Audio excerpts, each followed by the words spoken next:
Hello friends, अनुराग educate channel में आप सभी का स्वागत है। मैं हूं राजकुमार। आज हम आपको नागरिक शास्त्र से संबंधित टॉप 20 महत्वपूर्ण क्वेश्चन आंसर के बारे में बताऊंगा। दोस्तों, यहां से टीजीटी, पीजीटी, एलटी आज सभी परीक्षाओं में क्वेश्चन पूछे जाते हैं। दोस्तों, बिना समय गंवाए चलते हैं अपने महत्वपूर्ण क्वेश्चन की ओर।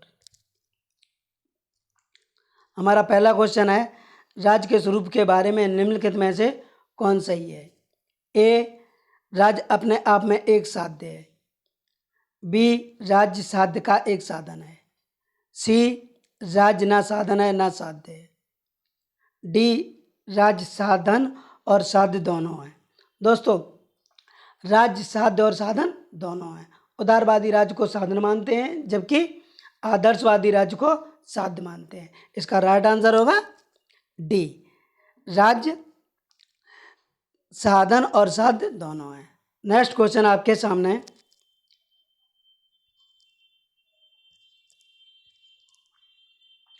समानता के उदारवादी विचार से निम्नलिखित में से किस प्रकार की समानता अनुरूप नहीं है? ए, कानूनी समानता। बी, सामाजिक समानता। सी, राजनीतिक समानता। डी, आर्थिक समानता। दोस्तों,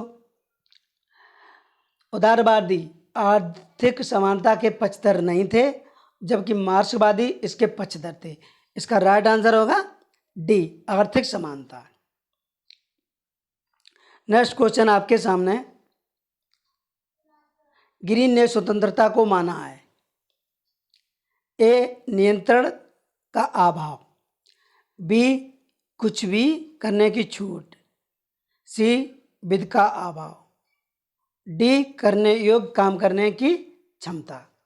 दोस्तों, ग्रीन के अनुसार स्वतंत्रता उन बातों को करने का अधिकार है जो दूसरों के विरुद्ध नहीं हो। इसका राइट आंसर होगा डी, करने योग्य काम करने की क्षमता। नेक्स्ट क्वेश्चन आपके सामने, स्वतंत्रता इसके अलावा और कुछ नहीं है कि उस इच्छा को प्रोत्साहित करना जो विनम्र व्यक्तियों के अनुदिष्ट अंतःकरण पर आधारित हो। कौन सा वाद इस वक्तव्य को मानता है? ए, समाजवाद। बी, बहुलवाद। सी, फांसीवाद। डी, उदारवाद। दोस्तों, इसका राइट आंसर होगा उदारवाद। नेक्स्ट क्वेश्चन आपके सामने,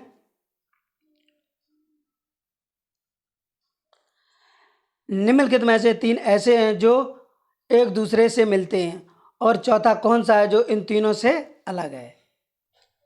ए, उदारवाद। बी, बहुलवाद।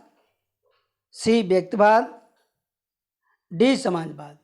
दोस्तों, उदारवाद, बहुलवाद, व्यक्तिवाद तीनों राज्य को सीमित करना चाहते हैं, जबकि समाजवाद राज्य को महत्वपूर्ण मानते हुए उसके कार्य क्षेत्र को विस्तृत करना चाहता है। इसका राइट आंसर होगा समाजवाद।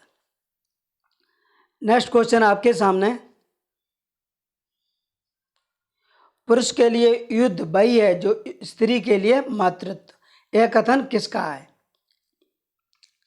ए, हिटलर का। बी, मुसोलिनी का। सी, सुभाष चंद्र बोस का। डी, उपरोक्त में से कोई नहीं। दोस्तों, मुसोलिनी का उग्र राष्ट्रवाद में विश्वास था।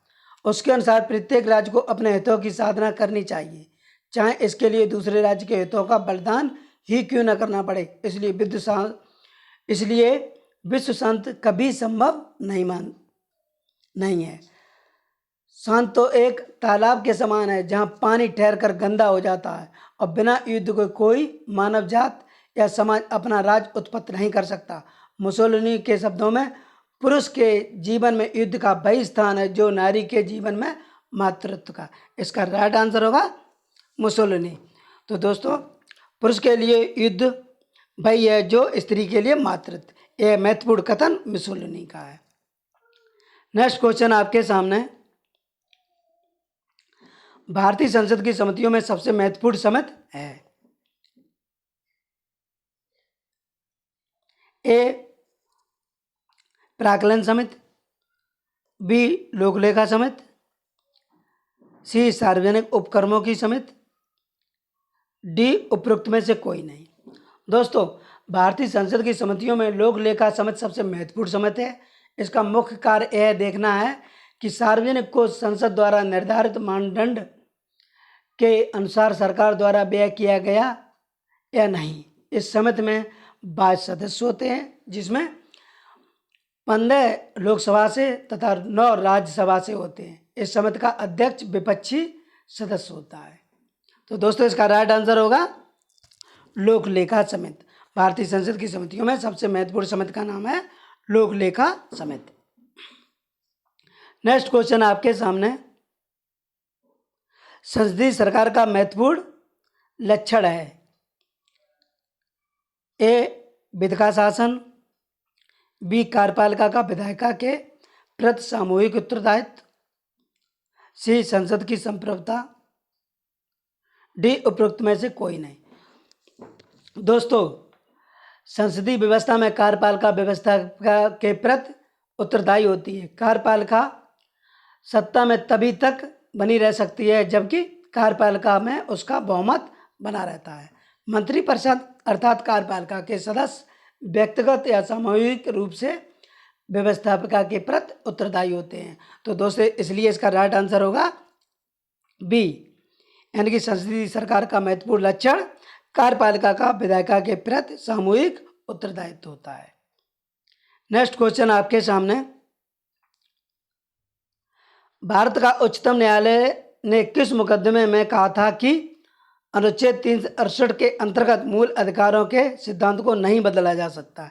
ए गोपालन बनाम मद्रास राज्य, बी केशवानंद भारती बनाम केरल राज्य, सी गोपालनाथ बनाम पंजाब राज्य, डी मेनका गांधी बनाम भारतीय संघ। दोस्तों, इसका राइट आंसर होगा गोपालनाथ बनाम पंजाब राज्य। नेक्स्ट क्वेश्चन आपके सामने, कौटिल्य विचरित अर्थशास्त्र का संबंध है। ए दर्शन शास्त्र से, बी अर्थशास्त्र से, सी इतिहास से, डी राजनीति विज्ञान से। तो इसका राइट आंसर होगा राजनीति विज्ञान से। नेक्स्ट क्वेश्चन आपके सामने, महात्मा गांधी को सर्वप्रथम महात्मा कहा था?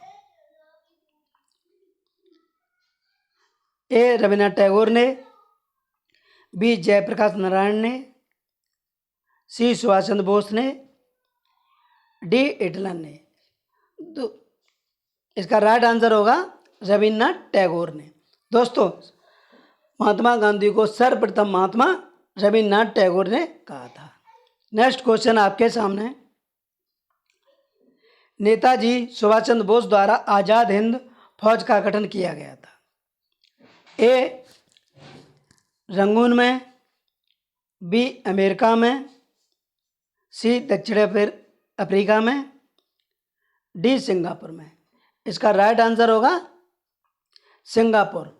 दोस्तों, नेताजी सुभाष चंद्र बोस ने सन 1943 में आज़ाद हिंद फौज का गठन सिंगापुर में किया था। नेक्स्ट क्वेश्चन आपके सामने, भारत में राजनीतिक शक्ति का मुख्य स्रोत है।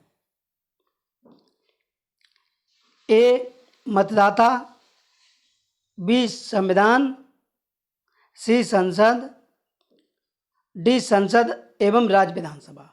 इसका राइट आंसर होगा मतदाता। दोस्तों, भारत में राजनीतिक शक्ति का मुख्य स्रोत मतदाता है। नेक्स्ट क्वेश्चन आपके सामने, किस संविधान संशोधन द्वारा भारतीय संविधान की भूमिका में समाजवाद एवं धर्मनिरपेक्ष शब्द जोड़े गए? ए 41वां संविधान संशोधन, बी 42वां संविधान संशोधन, सी 43वां संविधान संशोधन, डी 44वां संविधान संशोधन। तो इसका राइट आंसर होगा 42वां संविधान संशोधन। दोस्तों, 42वां संविधान संशोधन 42वां संविधान संशोधन 1976 द्वारा भारतीय संविधान की प्रस्तावना में समाजवादी धर्मनिरपेक्ष शब्द जोड़ा गया। नेक्स्ट क्वेश्चन आपके सामने, भारतीय संविधान में सम्मिलित मौलिक अधिकारों की संख्या है ए 4, बी 5, सी 6, डी 7। इसका राइट आंसर होगा 6। दोस्तों, भारतीय संविधान में अब 6 मौलिक अधिकार हैं। 7वें मौलिक अधिकार संपत्ति के अधिकार को 44वां संविधान संशोधन द्वारा मौलिक अधिकार को हटा दिया गया। नेक्स्ट क्वेश्चन आपके सामने, एक भारत के राष्ट्रपति अपना कार्यकाल समाप्त होने के पूर्व अपना पद छोड़ना चाहें तो वे किस संशोधित कर अपना त्यागपत्र लिखेंगे? ए प्रधानमंत्री को, बी उपराष्ट्रपति को, सी लोकसभा अध्यक्ष को, डी राज्यपाल को। इसका राइट आंसर होगा उपराष्ट्रपति को। नेक्स्ट क्वेश्चन आपके सामने, राष्ट्रपति का रिक्त पद अवश्य पूर्ति कर लिया जाना चाहिए। ए 1 माह के भीतर, बी 3 माह के भीतर, सी 6 माह के भीतर, डी 1 वर्ष के भीतर। इसका राइट आंसर होगा 6 माह के भीतर। दोस्तों, अनुच्छेद 62